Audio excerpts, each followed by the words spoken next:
I was thinking this weekend that this country is based on an abusive relationship. I feel like we the people are in an abusive relationship, but that the country was founded with abuse at the center, meaning that, many of us are defending things much the way people in abusive relationships that they defend. But, in an abusive relationship, the abuser cuts you off from your family, from your sources of power, diminishes you, tells you you're not crap, nobody's going to want you, makes you feel less than, even though they're in a relationship with you because they need you. And I was like, Black people are in an abusive relationship in this country. It's like it It feels. is. No, that is incredibly accurate. I'll double down with you and give you one other.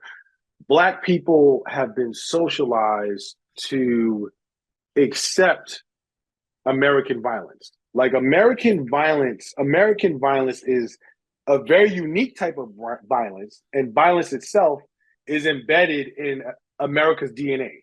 It's embedded in America's DNA and its DNA code in such a way that it expresses itself in our lives very differently. Political violence, physical violence, economic violence, environmental violence. These are all different forms of violence in America that are a part of its DNA that we literally from birth are socialized into. And so when we're socialized into it, to your point about the abusive relationship, not only is it something that we come to accept, but the scars, the pain, the cycle of it is something that is like literally second nature to us because of how embedded it is in America's DNA and then where we show up in that process. So you would be 100% correct, but I also think that it says as much about our condition in America as it Oh does yeah. America itself. Listen, I brought it up because most people stay in abusive relationships. Most people defend their abusers. 866-801-8255. Let me tap in somebody because I feel like we need an order of protection. We need some legal mind. I feel like we need a legal strategy around how we protect ourselves. This woman has been going hard in the paint, and it's been amazing to watch. If you live in Texas and you don't know her, get your life. If you live in this country and you don't know her, please get your life. Texas is 30th district. I got a lot of questions about Texas. Let me welcome to the show the great Representative Jasmine Crockett is here. Hello. Hey Karen, how are you? I am awesome. You know, Thank you you, for you, coming. you know, Karen, this is one of the few times I get to talk to Congresswoman Crockett when we not on TV. So this is like really good for me because whenever I'm guest hosting, I always request her as a guest, and so but we never get to have extended conversations. So I'm super excited to be guest hosting with you today. Well, thank you. Listen, this conversation I'm looking forward to. I want to first understand how St. Louis, right? St. That's Louis, the right. Lou. How That's does a right. woman from the Lou, home of Nellie, Don Calloway, and others, and Jasmine Crockett, end up in Texas? What was that journey? Listen, again, it's great to be with you as well as Charles. And I never thought I would end up in Texas, honey. And Texas is trying to exit the United States right now. So I may end up coming back up north. Who knows? But I went there for law school. So I got a full ride to attend law school at Texas Southern University. So I started at Thurgood Marshall, and then I ended up transferring and finishing at University of Houston. And after that, Texas just had a hold on me. So I moved around a little bit. But I'm happy that I called Dallas home, and I'm happy to rep Dallas in the United States Congress. I'm repping in a little bit of a different way than Texas is maybe seen before. But I think Yes. that I'm meeting the moment that we're in right now and making sure that I'm pushing back against the ridiculous, hypocritical, I ain't even gonna say hypocritical, the liars in Congress, like Well, let, literally just calling them out. let me say, Texas is one of my favorite states. It has some of the most amazing human beings, some of the best food, some of the best Yep. everything. It is the home of Juneteenth. It was the Yeah. last place that enslaved Black people learned that they were free. It has been a battleground for us in many ways. It has the largest gathering of Black people any place. Mississippi has the largest per capita. Texas has the largest numbers. It is one of the most diverse states. That it is going through this moment right now, it flies in the face, and it's a slap in the face to all of the beautiful people in Texas. They don't deserve this governor, and they don't deserve everything that is happening. So they need you to stay there, to stand in the gap, which you have been doing brilliantly. I wanted to ask this question, as you know, people have a pejorative name for Governor Abbott. I won't use it on the airwaves, even though I'm thinking it right now. 13 other governors came and descended as Texas is, I guess, establishing that it has the right to supersede the federal government and handle it. So I wanted to ask this question of both of you, because I hear Black folk, because I'm on these airwaves, call in. And for a lot of people in this country who are Black, the migrants, the immigrants coming in, that's a problem, whether it's the Californians, Arizonans, Texans. What is the pain point for us with the millions of folk who are descending upon this country? What is the actual problem that we need to solve? Yeah. Okay. So a couple of things. I'll talk specifically about the Black folk and the concern. I think what we're seeing is that you're seeing the federal government, the state governments, the local governments that are visibly pouring money into the migrant crisis. And so Black folk are like, well, wait a minute now y'all ain't gave us no reparations. Y'all always like messing us up. We can't get none, but people that weren't born here, not to mention Black folk was dragged over here, but that's a whole other issue. Like, we didn't immigrate, right? Like, they brought us over here, like they captured us, they killed us, they raped us. So like Black people, like, I don't know, make it make sense to me, right? And it's because they can actually see the money. The problem is that the United States government is consistently giving out money that is for the benefit of Black folk specifically. So I know, as a member of the House, I have handed down so many checks, millions of dollars, to my district on environmental injustice issues, right? Because we typically live in the areas where our air, our water, our soil is contaminated because we have been a dumping ground for so long. And literally, we have homes that are killing us because when we walk outside, there's somebody that's polluting us. And so I am trying to do my part, but because you're not getting a check directly into your hand, or because it's not as well publicized, Black folk are like, we're not getting anything. And it's just not true that you're not getting anything. But also, I think what we're not doing a good thing about, as far as like the conversation around it, is we're not discussing that this is a matter of saving money, right? Like, it can't be. So for instance, I just saw your head turn.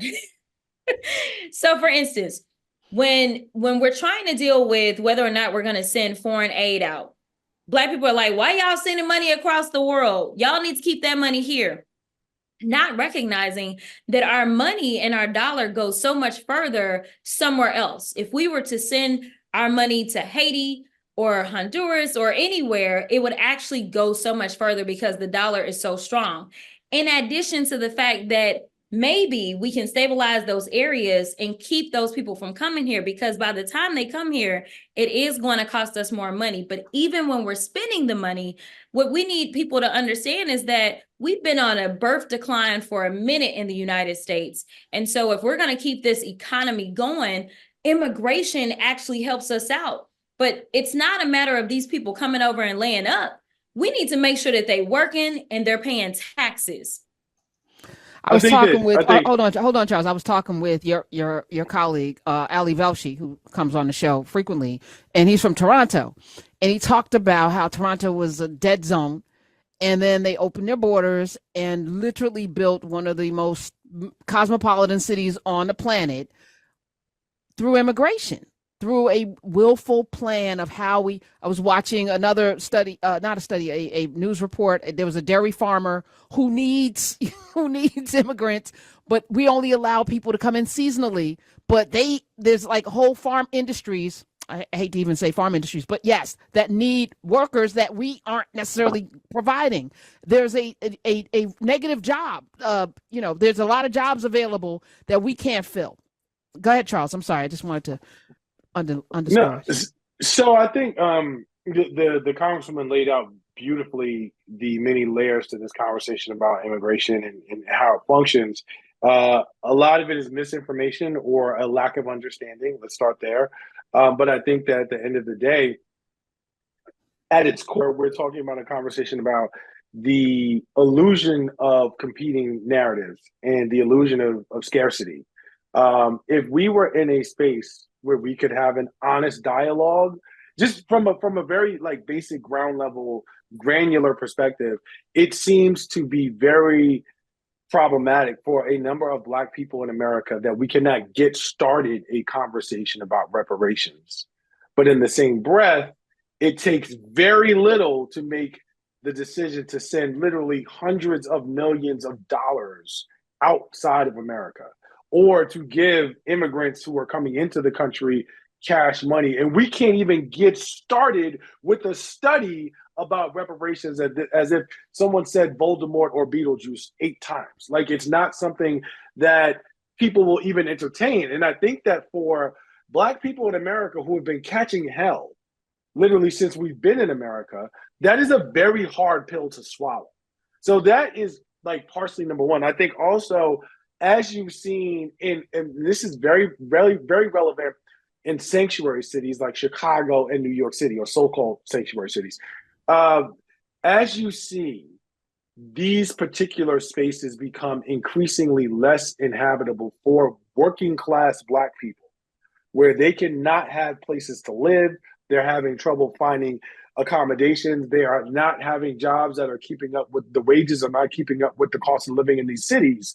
And then you find migrants who are coming into the city, and it seems like there is a priority given to at least solving the problem or addressing the problem. It is a slap in the face because you have come to us cycle after cycle, asking for our vote, asking for our support, telling us that we're a priority, telling us that our votes matter. And then when the rubber meets the road, what we are seeing is that you're not investing in addressing the issues that we've always had. But there's this new group of folks, this shiny new girlfriend, if you will, who comes into town, and now all of a sudden, they're the priority. And Black folk, in a lot of ways, part of it is misinformation, part of it is a lack of understanding, have a certain feeling about that. And that's but I think Charles Coleman Jr. is here. Representative Jasmine Crockett from the great state of Texas is here as well. I think Representative Crockett pointed out we have a poor. When I say we, there's a poor communication. There's poor communication going on. Like, information's not getting out. Every time I hear somebody say they're not voting until a check is cut, I say to them, how does the check get cut? What's the process by which we get reparations? It's an act of Congress. No president, by the time it gets to the president's desk. So even civically, we are not at the level to have this conversation. But let me ask you, Representative Crockett, how do we begin to engage? Because there's been a bill that has never made it out of the House to study reparations. What do we need to do to make the study of reparations federally happen? Yeah, I don't know, Karen. You know, like, I can sit here and I could politic with you all day, right? But there has to be a will. And I'm going to be honest, like Charles stated it absolutely correctly. You know, it is an act of Congress. And granted, there's a lot of acts that we need to finish, right? Like, we still don't have repro rights. Like, there's a lot of things that need to be done. We still don't have, listen, you talking about reparations, we can't get voting rights right now. Like that's taking it like back to what we was already supposed to have. Like, we can't get a reauthorization of the Voting Rights Act. And so, you know, for the most part, some of this stuff gets through the House when you at least have a Democratic House. But until we do something about this filibuster, until we reach the 60-person threshold on the Senate side, I think a lot of these things are really dead on arrival. Just like the Republicans in the House have said, basically, nope, we not gonna go on the border deal. That's usually where we end up having things stall out, is because of this Jim Crow era filibuster that is really blocking a lot of our progress in this country.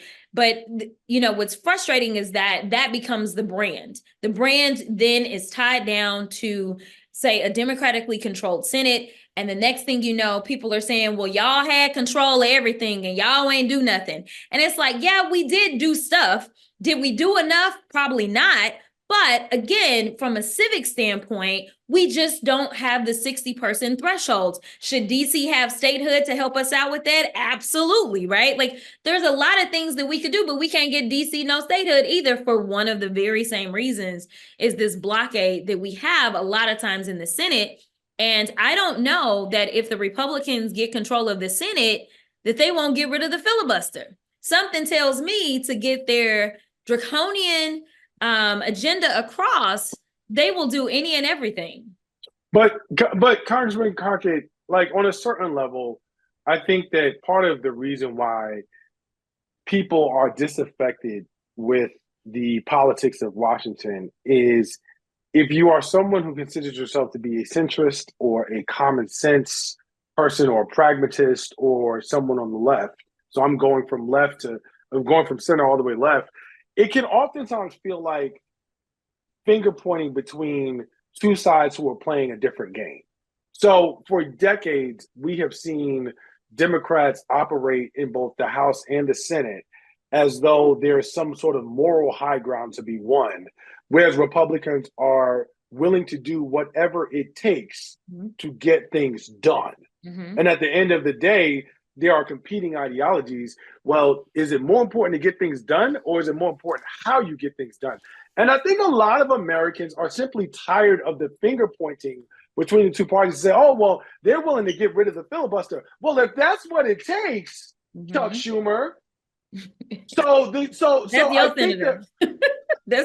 that, well, it is. And I'm right here in the great state of New York. But I think that, like, there is a danger in Democrats sort of continuing to point the finger at Republicans, like, about how they do things, because at the end of the day, they doing things. Yeah. And when I say they're doing things, whether it's passing legislation or obstructing legislation, they're figuring it out. So either you are going to complain to the refs, which in this case, the refs are the electorate, and if the refs, don't call it, or the refs don't do what they're going to do, then you got to learn how to roll up your sleeves and get dirty with them and beat them at that game. And it feels like Democrats are afraid to do that. And they think somehow that this moral high ground in politics, which does not exist, by the way, is going to sort of make them or exalt them as the party of people's choice. And that's not how this works. I mean, you preaching to the choir. I don't know why you're getting on the meat. You talking to the wrong person.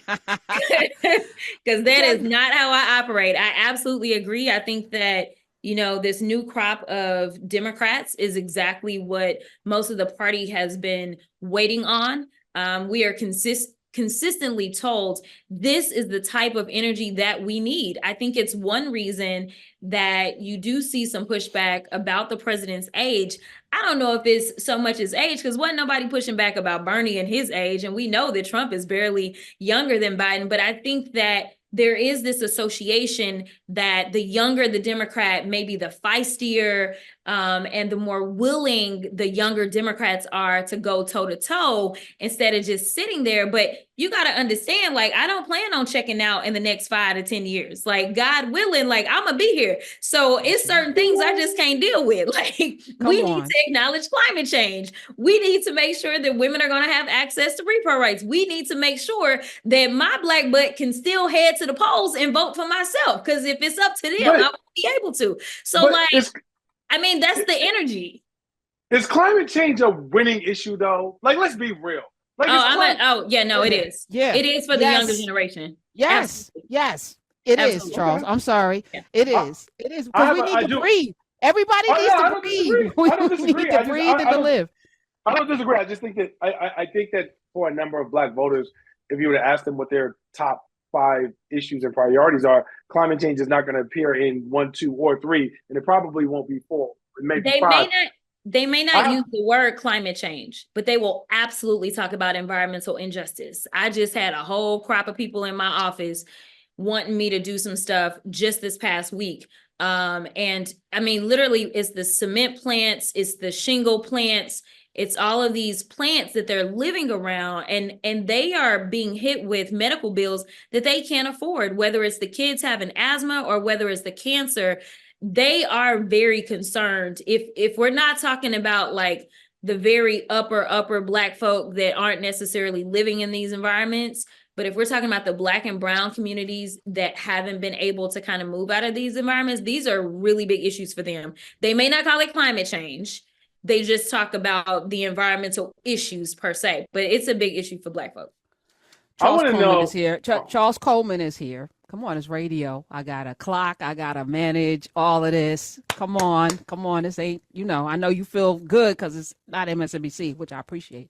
Jasmine Crockett is here as well, representative from the 30th District in the great state of Texas. And as you know, I'm reading your bio. It was a racist letter that you received that inspired you to shift from going into medicine or into accounting. You dug a little deep, Karen. You dug a little deep. No, but I find that fascinating because most of us who went to college, into a predominantly white college, I went to Drew, there was always some message, some noose, some bull crap. We had a slave sale on campus at Drew when I was there.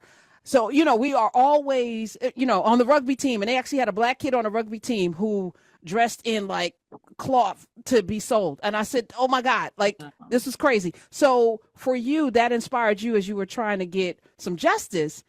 I think about everyone picking up their mat. Everybody has a thing to do.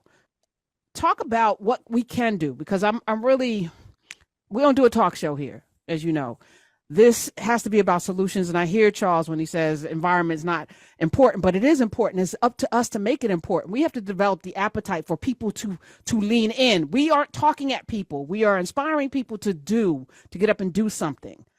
So Representative Crockett, going into Congress, because you public defender, you had your own law firm, you were coming in to defend people, you decided to roll up your sleeves, as you're asking us to do, and run for office. You lost your first race, but you were not deterred. I love this, right? You came back and you're here, you won. For you now, what was the biggest surprise? And then how do we bust through the blockades and the filibusters and all of the ways in which Congress doesn't function to help us? What can we, the people, do to help you get things done?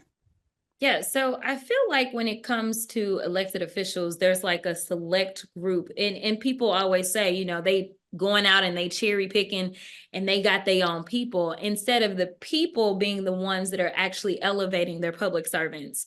And so it's important, number one, that we educate, because one thing that I think we've all hit on is kind of like this civics and the misinformation, the disinformation, and just not fully understanding the process and how we play a role in that process. One of the things that I've been pushing back on and telling everybody that I can tell is that the power belongs to the people. And I need the people to start flexing their power. It's not a matter of I'm a queen sitting up here as the congresswoman. I work for the people of Texas 30, regardless of how many people know my name. It's only one group of people that can elevate me and send me to DC. And I never lose sight of that. And I think that every single person that is listening right now needs to understand that they got a lot of people on their payroll. The payroll is the taxes that they pay every single day, whether it's a sales tax, an income tax, a property tax, for their car, whatever it is, they are paying taxes. That is their payroll. And so if it's the city elected, the state elected, the county, the federal, we all work for you. Don't just sit there and complain. You need to call our offices. You need to ask us questions. You need to show up to the meetings, just like you would do if you were sitting there paying somebody on your payroll. You would hold them accountable. And it's not about if they have a D, a R, or an I in front of their name. It's about whether or not they got receipts on whether or not they've been taking care of business. And a lot of these people, especially when I look at rural America, they playing themselves. Y'all keep voting for Republicans. Republicans are the ones that are saying we want to get rid of SNAP benefits. SNAP benefits only pay $6 a day as it is. And they're like, well, that's how we gonna balance the budget. And guess who uses SNAP benefits more than urban America? It is rural America. And as well as their hospitals are shutting down because of the decisions that they're making. And so it's important that you educate yourself. And when you educate yourself, it's not good enough to just show up to the polls and say, I'm a vote. You got to go and educate somebody else, because people are more likely to listen to their friends, their cousins, their whomever, their line sisters, line brothers, than they are to listen to a politician. So that's my charge to everyone, is to recognize your power, use that power, and flex that power at every single election. What are the 2 or 3 things that we can get done if voting rights, reparations, because of the way Congress is currently constructed, what can we get done this election cycle? This election cycle, I think that is more so, I think we can get student loan stuff done for sure. The president has been very aggressive on student loans. The Supreme Court basically said, nope, we gonna stop you in your tracks, and this is gonna have to be an act of Congress. I don't think that it's as problematic for all of the Republicans.